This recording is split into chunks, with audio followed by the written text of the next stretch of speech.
व्हिडिओमध्ये आपलं मनापासून स्वागत करते। तुम्हाला आजचा दिवस सुखाचा, आनंदी आणि आरोग्यदायी जावो। तुम्ही जी काही स्वप्न पाहिली असतील ती सगळी स्वप्न तुमची पूर्ण होत।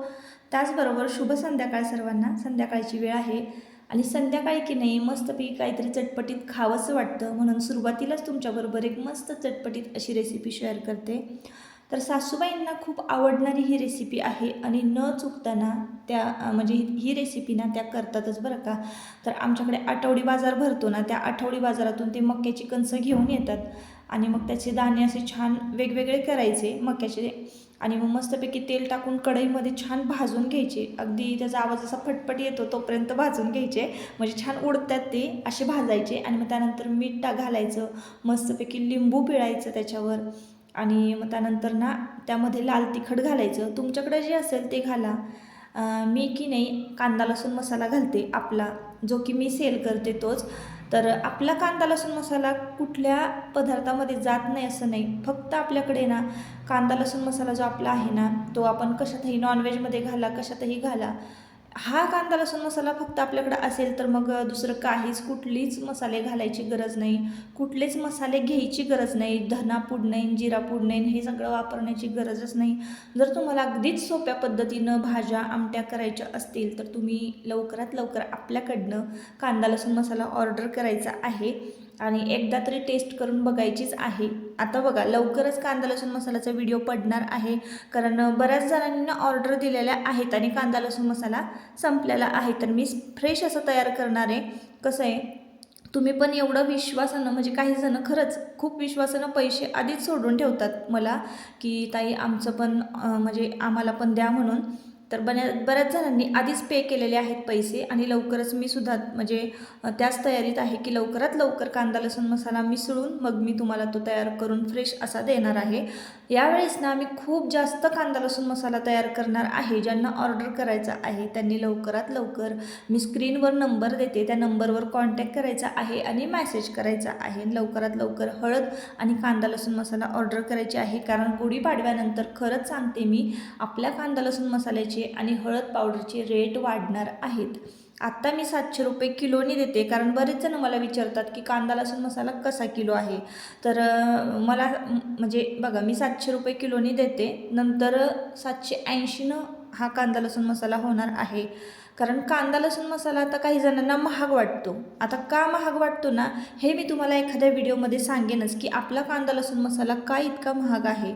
जे मी वर्षभराचं लाल तिखट तयार करून ठेवते ना, त्यामध्ये ना खडे मसाले, जे की तुम्ही घ्यायला गेलात कधीच स्वस्त मिळणार नाही, तर ते खडे मसाले आपल्या लाल तिखटामध्ये जेव्हा मी डंकावरून लाल तिखट कुटून आणते, लवंगी मिरची कुटून आणते, त्यावेळेस घातले जातात ना लाल तिखट, हळकुंड, हिंग, हे सगळंच असतं, सगळे इन्ग्रेडियंट्स असतात। त्यामुळे आपलं जे लाल तिखट आहे वर्षभराचं ते मस्त अगदी चवदार होतं आणि मग त्यानंतर कांदा लसूण मसाला हा तयार केला जातो। तर संध्याकाळची वेळ होते, असू द्या, ज्यांना ऑर्डर करायचं आहे त्यांनी ऑर्डर करा आणि मग सविस्तर मी हे सगळं एखाद्या व्हिडिओमध्ये सांगेनच। पण खरंच लवकरात लवकर रेट वाढणार आहे आणि मला म्हणजे मिरची पावडरसुद्धा वर्षभरासाठीची लाल तिखट तयार करून ठेवायचं आहे, जेणेकरून मी तुम्हाला वर्षभर कांदा लसूण मसाला तयार करून देऊ शकते।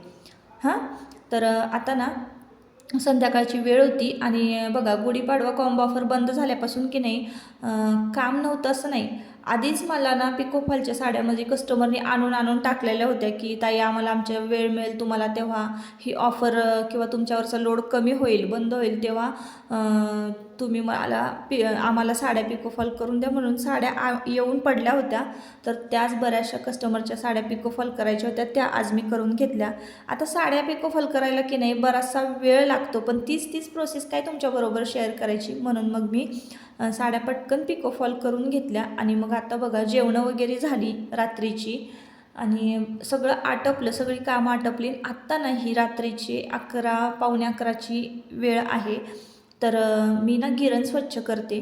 आता जसं की मला मशीनवरची कामं असतात, परत आता उन्हाळा चालू आहे तर मेसेज येतात की उन्हाळी कामसुद्धा दाखवा, मला करायचं आहे पटपट हे म्हणजे सगळंच। पण आता ना काही पिठं, म्हणजे जसं की आपण बघा चणाचं पीठ ना मी घरीच तयार करते, विकत नाही आणत। तर त्यासाठीच मी गिरण आहे ना स्वच्छ करत होते आणि आपल्याला तांदळाचे खिशीपापड पण करायचे आहेत, त्यामुळं तांदूळ पण मला दळायचे होते ना, तर ते पण मी दळून घेणार आहे. म्हणून मग चला म्हटलं गिरण स्वच्छ करून घेऊया. खूप दिवस झाले गिरण स्वच्छ केलं नव्हतं आणि गव्हाचीच पिठं मी आधी दळून घेतले, जेणेकरून ते आपल्याला व्यवस्थित 15 दिवस तरी पुरावे. कारण उन्हाळी कामाला सुरुवात केली ना की परत मग वेळ नाही मिळत. म्हणून मग हे असं संध्याकाळचं रुटीन होतं. तर एक अशी घटना घडलेली आहे ना माझ्याबरोबर, तर तो अनुभव मी तुमच्याबरोबर या व्हिडिओमधून शेअर करणार आहे. आणि नंतर मग माझं ना ह्या 2 दिवसाचं रुटीन ना मी तुमच्याबरोबर शेअर करणार आहे. हे संध्याकाळचं रुटीन आणि दुसऱ्या दिवशीचं हे सकाळचं रुटीन. तर हे सकाळचं रुटीन आहे आणि सकाळचं ना बघा किती 12:30 पावणे 1च्या आसपासचं हे टायमिंग असावं. संध्याकाळीच ना मी चण्याची डाळ म्हणजे हरभरा डाळ ना दळून घेतली होती, बेसन पीठ तयार करून ठेवलं होतं आणि त्याच दिवशी रात्री की नाही सगळं लिस्ट काढून आज काय करायचं आहे मला, आज कुठली म्हणजे मसाल्याची खरेदी करायची होती मला आणि बऱ्याचशा ज्या ऑर्डर होत्या ना त्या ऑर्डरसुद्धा मला लिहून ठेवायच्या होत्या. काही जणांनी मला आधीच पे करून ठेवलेले होते कांदा लसूण मसाल्याचे पैसे आणि कांदा लसूण मसाला तयार नव्हता, स्टॉक आउट झाला होता आणि आज लवकरच आता मी ते तयार करणार आहे. तर ज्यांना पण पाहिजे आहे त्यांनी ऑर्डर बुक करायची आहे. हा नेक्स्ट व्हिडिओमध्ये आता बघा मी तयार करून ठेवणारच आहे. ते काय आता मी रेसिपी वगैरे तुम्हाला दाखवणार नाही, कारण एका व्हिडिओमध्ये मी तुमच्याबरोबर शेअर केलेलं आहे की कांदा लसूण मसाला कसा तयार केला जातो किंवा कुठली कुठली काळजी घेतली जाते. आता मी डायरेक्ट करायला घेणार आहे आणि पटपट ज्यांच्या ऑर्डर आहे त्यांना त्या ऑर्डर देऊन टाकणार आहे.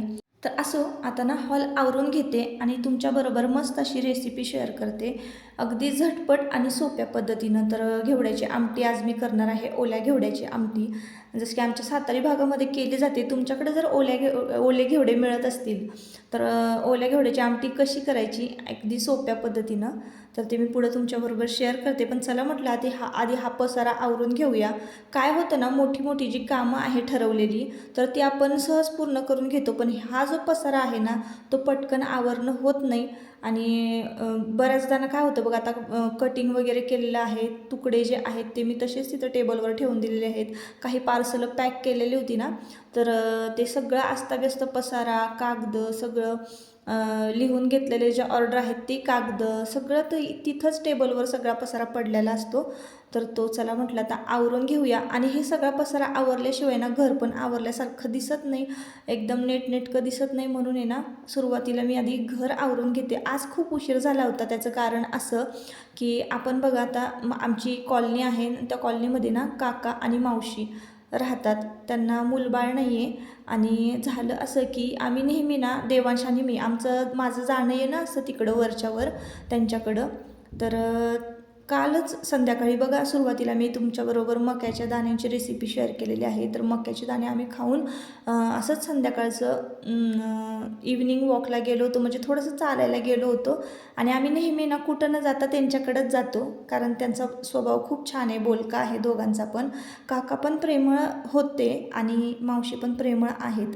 आता होते यासाठी म्हणते मी की काल ना मी फिरायला गेले 7 पावणे 7च्या दरम्यान आमचं म्हणजे माझं आणि काकांचं बोलणं झालं.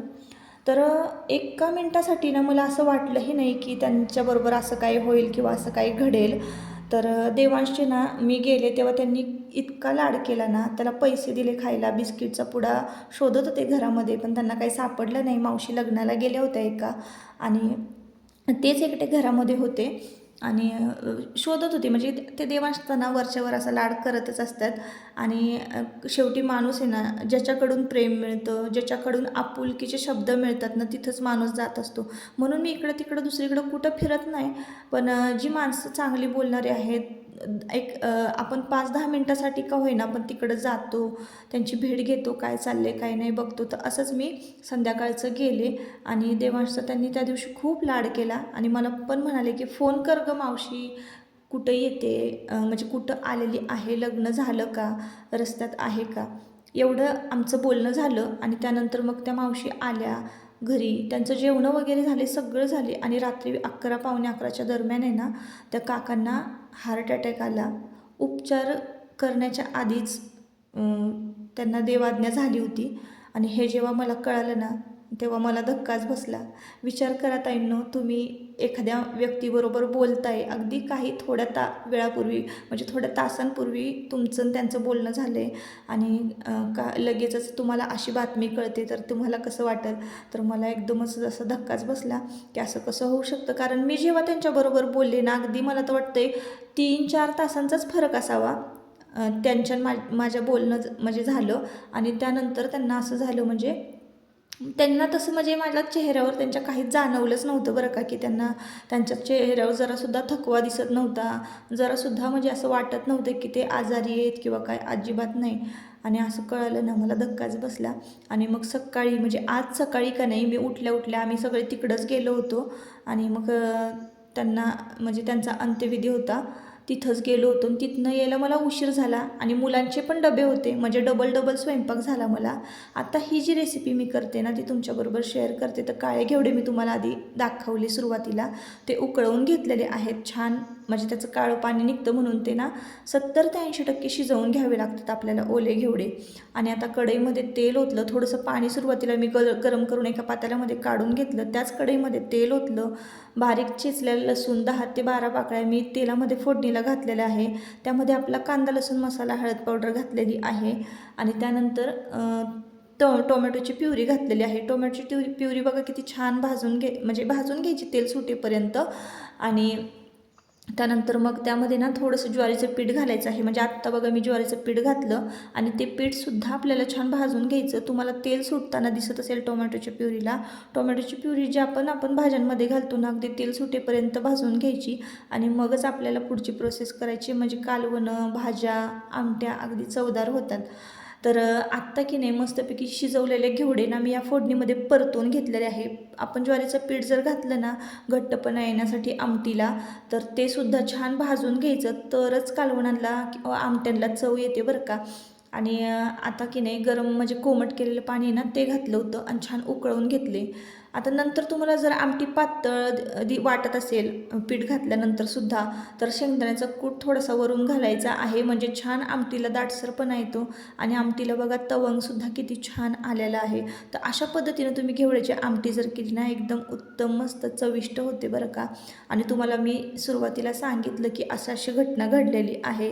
तर आता ती जी लोकं होती ना म्हणजे मावशी तर ते तिकडं आता अंत्यविधी करत असतील. आता ते अंत्यविधी करून येतील ना, तेव्हा बघा प्रत्येकाकडं पद्धत असते की भाकरी घेऊन जायची. म्हणजे अशा काही घटना घडल्या किंवा एखाद्या घरातला व्यक्ती गेला, तर आपल्याला म्हणजे शेजार-पाजारच्यांना किंवा नातेवाईकांनी ना भाकरी घेऊन जायची असते त्यांच्यासाठी. तर मी तिथं भाकरी घेऊन जायची होती मला आणि कालवणसुद्धा म्हणजे आमटीसुद्धा घेऊन जायची होती. आमच्याकडं कालवणं म्हणतात बरं का आमट्यांना, भाज्यांना. तर आमटी घेऊन जायची होती, भाकरी आणि आमटी. म्हणून मग मी ही भाकरी पटपट म्हटलं चला थापून घेऊया. आणि सकाळी पण ना भाजी चपाती मुलांच्या डब्याला केली मी आणि नंतर मग हा पुन्हा एकदा स्वयंपाक मला करावा लागला, कारण मला भाकरी घेऊन जायच्या होत्या तिकडं त्यांच्या घरी. त्यांची पाहुणी रावळी जमली होती आणि कसं असं जे घर दुःखात असतं ना, त्या घरी चूल पेटवली जात नाही. तर अगदी म्हणजे मला तर वाटतं 10व्यापर्यंत कधी चूल पेटवत नाहीत. नातेवाईकच भाकरी आणतात 10 दिवस. तर असो, आता मला तिकडंच भाकरी घेऊन जायच्या होत्या. तर काही जणांच्या कमेंट येण्याच्या आधीच मी इथं त्या कमेंटचं उत्तर देते की ही गोष्ट व्हिडिओमध्ये शेअर करण्यासारखी आहे का, किंवा अशा काहीतरी कमेंट्स येण्याची शक्यता आहे. पण कसं आहे माहिती आहे का, हे आपलं आयुष्य आहे. मी जे काही ब्लॉग तुमच्याबरोबर शेअर करते ते सगळे रिअल आणि खरे असतात बरं का. आणि आयुष्य म्हटलं ना की बघा, सुख आणि दुःख हे दोन्ही माणसाच्या आयुष्यात येतच असतं. मी सततच तुमच्याबरोबर चांगल्या आणि आनंदाच्या गोष्टी शेअर करतेच, नेहमी करण्याचा प्रयत्नच करते, पॉझिटिव्ह गोष्टी.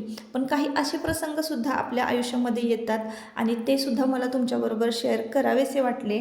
म्हणून मी हा विषय जो आहे तुमच्याबरोबर तो शेअर केला. तर कसं असतं ना, शेजार-पाजारची जी जोडलेली माणसं असतात, जी आपली वाटतात आपल्याला, त्यांच्या बाबतीत जर असं काही घडलं ना, आपल्याला वाईट वाटतं की नाही. मला पण तसंच वाईट वाटलं खूप की काही तासांपूर्वी माझ्याबरोबर बोलणारा व्यक्ती आता जगामध्ये नाही आहे या. तर विश्वासच बसत नाही बरं का या सगळ्या गोष्टींवर. पण शेवटी ना कसं आहे, नियती म्हणतो ना आपण, नियतीचं आणि विधिलिखित हे कधीच कुणाला चुकलेलं नसतं. तर असो, आता बोलता बोलता माझ्या इकडे बघा भाकरी पण झालेल्या आहेत झटपट, आणि लवकरच मी आता ह्या भाकरी घेऊन जाणार आहे तिकडं त्या घरी. तर त्याआधी म्हटलं चला ही पण गडबड आणि हे पण रुटीन तुमच्याबरोबर शेअर करावं. असं होतं आजचं रुटीन. आणि तुमच्या दादांना ना आज ऑमलेटच खायचं होतं. तर सकाळी मी चपात्या लाटून ठेवल्या होत्या, जसं की मी तुम्हाला सांगितलं मुलांना भाजी चपाती केलेली आहे डब्याला. तर तांदूळाची पालेभाजी केली होती सुकी, आणि भाजी शिल्लक राहिली नाही म्हणून तुमच्या दादांना ऑमलेट करून पाहिजे होतं. आता आमटी बघा आपली कशी झालेली आहे, कोथिंबीर घातलेली आहे आणि एकदम छान अशी दाटसर, आणि चवीला पण एकदम मस्त झाली आहे बरं का. पटापट सगळा कट्टा आवरून घेतला, तुमच्या दादांना जेवायला दिलं. आणि आत्ताचं हे टायमिंग आहे ना ताईंनो, अक्षरशः 2:30 वाजले होते तरी मी जेवले नव्हते. कारण आज ना खूपच गडबड झाली होती. जसं की मी तुम्हाला सांगितलं 2-3 वेळा स्वयंपाक झाला माझा. त्याचबरोबर घरात भरपूर पसारा पडला होता, तोसुद्धा आटोपला. कट्टा वगैरे आवरायचा होता, तोसुद्धा आटोपला. आणि माझा वेळ ना त्यांच्या घरीच बराचसा गेला, मावशींच्या घरी मी बसले होते, त्यांच्याजवळ बसले होते ना, तिथं पण बराचसा वेळ गेला माझा. म्हणून मग आजचा वेळ हा असाच गेला. आणि काल जे मी प्लॅनिंग केलं होतं, मला खरेदीला जायचं होतं, मसाला खरेदी करायचा होता, काही ऑर्डर पॅक करायच्या होत्या, हे ते सगळं माझं रुटीन मी जे नियोजन केलं होतं, जे प्लॅनिंग केलं होतं ना, ते सगळं फ्लॉप झालं. असं काही अचानक प्रसंग आपल्या आयुष्यात येतात ना, आणि त्यामुळं हे सगळं असं खालीवर होतच असं. म्हणजे प्रत्येक वेळेस आपण जे गोष्ट ठरवलेली आहे ती होईलच असं नाही होत. तर चला आता असो. तर तुमच्याकडे सुद्धा अशी भाकरी नेण्याची पद्धत आहे का, मला कमेंटमध्ये नक्की सांगा. तर मस्तपैकी 4 भाकरी केल्या आणि छान असं कालवण पातेलं भरून घेऊन जायचं आणि त्यांना देऊन यायचं. निदान आपण म्हणजे आम्ही 3 दिवस तरी दिलं पाहिजे असं मला वाटतं, म्हणून मग मी हे सगळं घेऊन चालले होते. त्यानंतर बघा घर संपूर्ण आवरून झालं होतं, तर ते किती छान चकाचक दिसतं. तर इकडं तिकडं पसारा, मुलांची पुस्तकं, दप्तरं हे ते पडलेले असतील ना, अजिबात माझा बिझनेसचं जे काही सगळं अस्तव्यस्त पडलेलं असतं साहित्य, तर ते नसेल ना, आणि धूळ तर एवढी येते ना, तर फर्निचर वगैरे क्लीन असेल ना की बरं वाटतं. तर चला, असा होता आजचा व्लॉग. आजच्या ब्लॉगबद्दल तुम्हाला काय वाटलं नक्की कमेंट करून सांगा. तर या ब्लॉगचा मी शेवट इथंच करते. परत आपण पुन्हा भेटूया नवीन एका ब्लॉगमध्ये. तोपर्यंत स्वतःची काळजी घ्या आणि मजेत राहा. चला, बाय बाय.